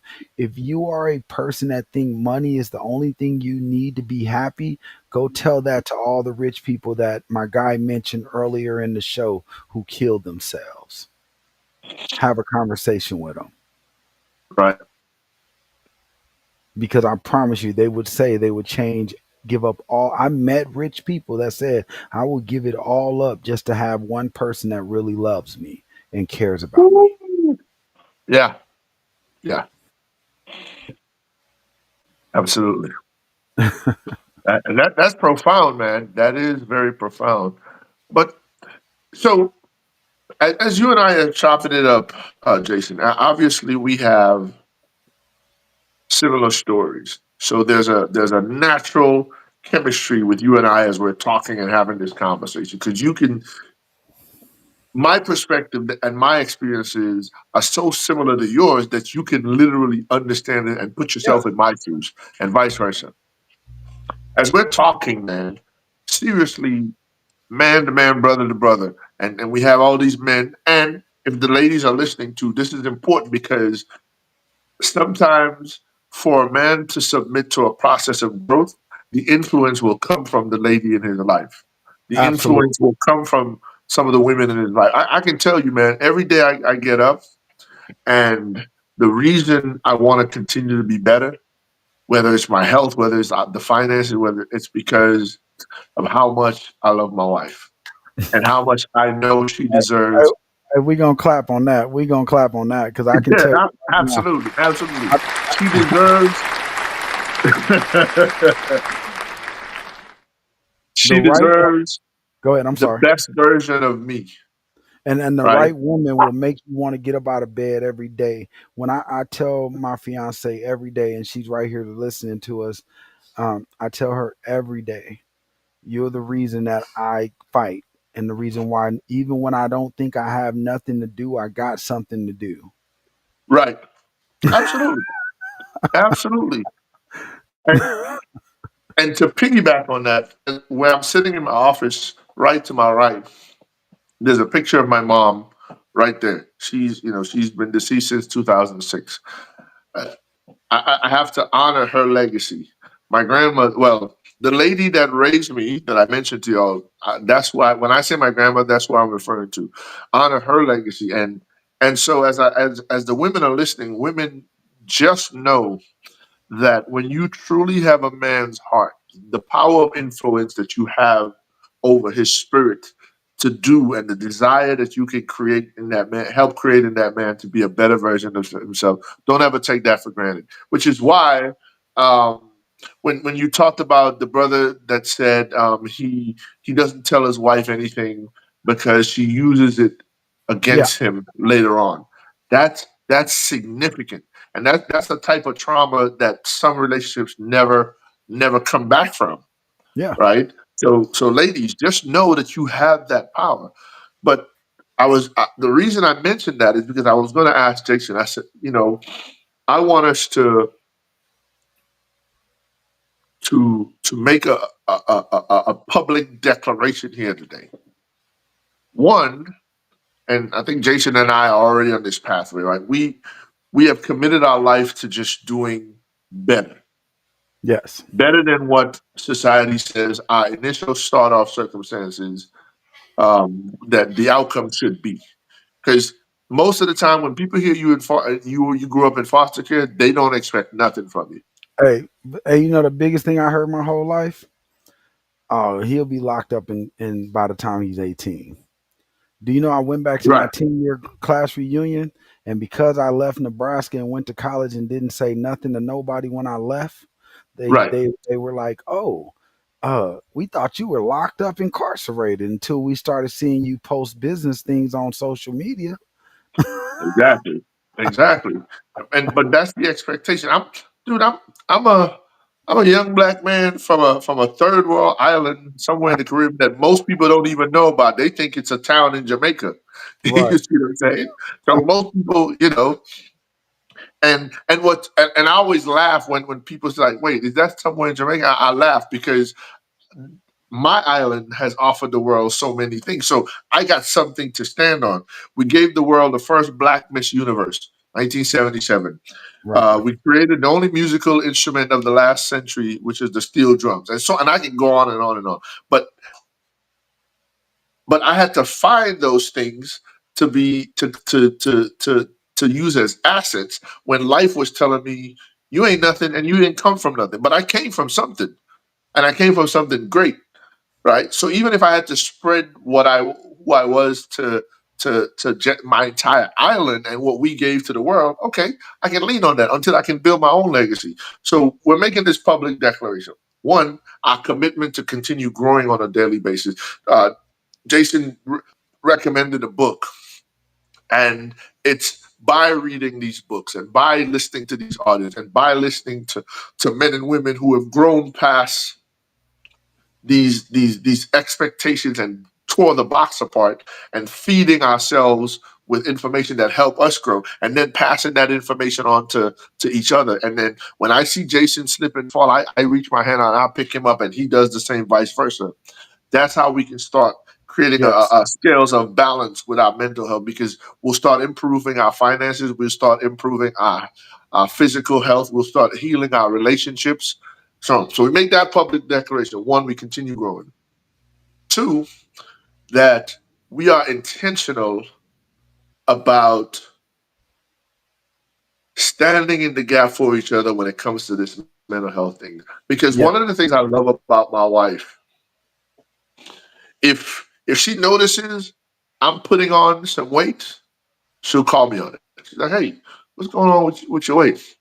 Now, some men don't care enough to even do something about it. And then others might take offense to that. I'm like, man, why are you talking about me? But she's saying that because she's bringing to attention. She wants you to take care of yourself because she loves you enough to tell you the truth. That's Yes. important, fellas. If you live in a space where nobody is willing to tell you the truth, so you can take care of yourself and improve, that's a lonely space to be in. That's why I Yes. use the phrase "you will never walk alone." Because if you have that person, Jason mentioned his fiance a couple of times. If you have that person who's willing to call you out on your nonsense or challenge you to improve, hold on, this dog of mine here, get out of here. Yeah, you have that person who's willing to to call you out on it. uh, You have to be emotionally submissive to hear what they're saying, know that it's coming from a good place, and then take steps to change it. Right. Absolutely. So that the third thing that we need to declare is that we are going to be intentional about creating this collective voice Oh yes. in terms of hosting more shows like this, in terms of having the hard conversation with each other as men, in terms of pooling resources and being able to say, oh, you know what, all right, if you're a veteran, black, white, or otherwise, as a man, you can go to the Cohen Clinic and you can get counseling. If Yes. you're not a veteran, you can go to this place and they offer counseling sessions for free or low cost or whatever the resource is.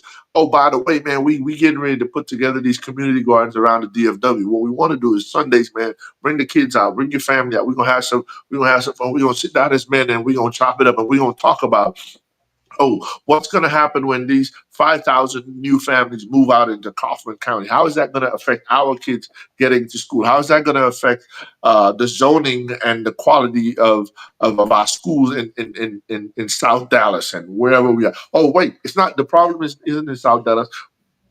People who look like us live in Frisco too. What's happening with them up there? What's happening in Fort Worth? And we have these conversations, but we have to be intentional about it. And so Absolutely. that's why I told Jason. That's why I told you, man. We definitely have to have a conversation because we have to put together something where we can bring Well, men and women I have something together. coming to Dallas by the time we put this together that if we can make it last until next year, I have an announcement that I kind of put out on Facebook, but at the end of the day, they just don't know the severity of how much we're about to change the dynamics of if you're a content creator, if you're a motivator, if you're a coach, if you're a life coach. Like I have a building that we're building for Okay. owned black, financed by black. Um, there's no underwriters, there's no loans. We did this on our own. It took us 4 years to get it done, to get it closed out and done. It's going to take us. We were supposed to open up in September 1st of this year, but because we got to redo the roof, and if you know about black mold, we can't open up 6 months after we start medicating the walls. Okay. So kind of pushed us back to our change date. So we'll talk about that. And I'm okay. These are things you're talking about are things that we already started planning to start having Absolutely. now that we have our own platform to do it on, because I am not about charging people to do something to help people if we're all making money together. Right. Absolutely. Absolutely. But Awesome, guys, we're man. starting to This come to a close on man. our show. So They man, say please. time flies when you're having fun, man. We got to do another one of these, Jason. Yeah, we can. I got a show every Monday. I definitely am. I got your information from our little form. So what I'll do is hit you up on a Monday show and ask what Monday would you like to come on, and then we could dig a little deeper. I didn't want to go a lot deeper because she does hold her show to a certain standard, but on mine, I'm real. I really talk real, and a lot of times that real is what brings people to want to talk with me. Right. And that's Absolutely. what I love. So before we Absolutely. uh, before we close out, I want them to tell them how they can reach you, man. Everything you're doing, I know about your Okay. Yeah. books, Absolutely. man. Absolutely. Let them know how So great you really are. thank you. Thank you. So on Facebook, I used to be a DJ back in the day, Jason. So, and I had a little stalker issue. So I don't even use my first name, Trevon, on Facebook. But on Facebook, it's my middle name is Sundiata, Sundiata. Imhotep, Imhotep Ferguson. They can find me there. Just shoot me a friend request. Now on Instagram, it's the same thing, but in between the names, it's an underscore. So it's Sundiata underscore Imhotep underscore Ferguson. And then my business page on Instagram is Sundiata Speaks. Um, for those of you, we're rebuilding my two websites. Sundiata Ferguson, and I still have one website that's up. That's digitalmastercoach.com. I have ebooks I've written. And the good thing is this year I'm dropping 4 books. People have told me it's impossible, but wait, they go they gonna be shocked when the way I'm rolling these out. I'm a speaker, I'm an author, I'm a trainer, I'm a coach.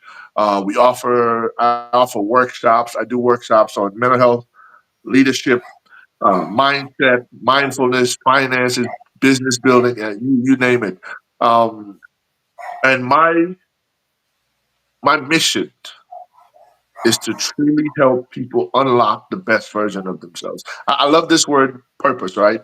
And Dr. Miles Monroe, this pastor from the Bahamas, said, purpose is simply the original intent.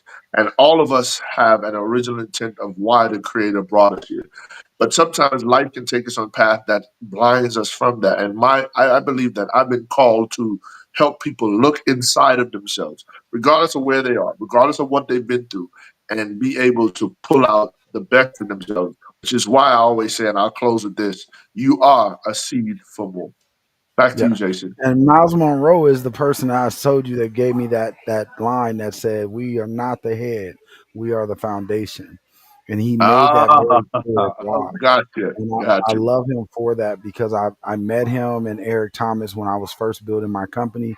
I was blessed to be in the same area, the same room, and they kind of dropped a lot of seeds because I was growing and I kept trying to figure out how fast I can grow it compared to what I needed to grow.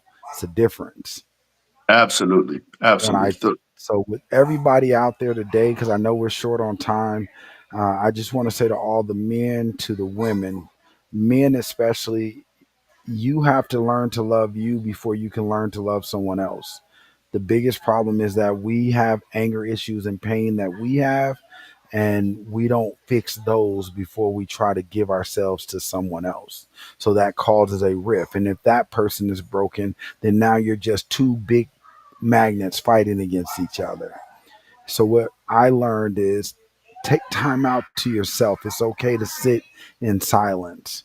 It's okay to sit and not do anything. It's okay to say I'm good. Like my man said, it's okay to say to not be okay. But if you claim that you're not okay, then you have to come up with a plan to fix it. And everybody, you Absolutely. guys know me. Check out nostalgicradio.online for some of the best old school musics. Also, independent artists, you can check that out as well. We have a new school side and an old school side. So pick your station and enjoy the music. Thank you to all our shows on Nostalgic Radio. Thank you to Real Talk Dallas After Dark. Thank you to T Pretty Miss Smile for allowing us to continue on with your show while you're going through that emergency. Again, guys, please put your prayers up for her. Um, please put it up for her so that her daughter will be okay. I was going through something while we were on, so if you saw me looking at my phone, my cousin had been missing for 2 days and they just found him.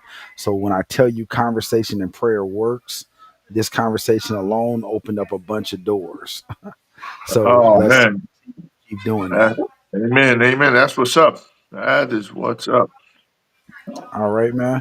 I will thank you guys. Tune into her next week. She will be back on her show every Thursday night. Real Raw, let's talk. And guys, you have a great evening. Thank you, man. Appreciate you. No